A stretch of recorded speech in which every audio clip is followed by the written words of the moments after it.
মানুহে গেছৰ বাবে কাক দুখ দি আছে শাকক, কাক দুখ দি আছে সান্দহগুৰি। ভেদাইলতাক কোনে সাৰ দিয়ে? ভেদাইলতাক কোনে সাৰ দিয়ে নেকি? ঢেকীয়াখোৱাত কোনে সাৰ দিয়ে নেকি? এইটো কোনো ৰাসায়নিক সাৰ নিদিয়ে। মই নিজৰ অভিজ্ঞতাৰ পৰা কৈছোঁ, সান্দহগুৰি খালে গেছ হয় দেখোন। নহ'ব কিয়? আৰু ভেদাইলতাৰ জোলকণ খালেও কেতিয়াবা গেছ হয়, হ'ব। কিয় হয়? এইটোৱেতো মেইন কথা।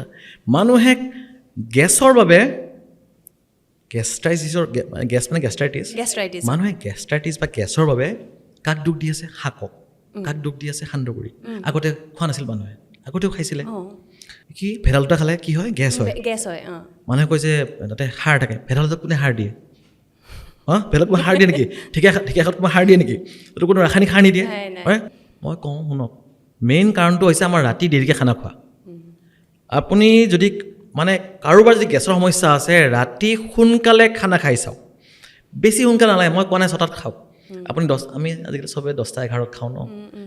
মই কৈছোঁ যে সন্ধিয়া সময়ত পাৰিলে 7টা, নোৱাৰিলে খুব বেছি 8টাত খানা খাই শেষ কৰক, তাৰপিছত একো নাখাব। মাত্ৰ 7 দিনৰ পৰা 10 দিন চাওক। আৰু ডেইলি অলপমান ফিজিকেল এক্টিভিটি কৰক। আপুনি এতিয়া ফিজিকেল এক্টিভিটি কৰিব, তেতিয়াও গেষ্ট্ৰাইটিছৰ বহুখিনি আপোনাৰ প্ৰশমিত সমস্যা হয়। কমি থাকিব। এই জাষ্ট এইখিনি কৰাৰ আৰম্ভ কৰিলে শাক কি শিলো হজম হৈ যাব।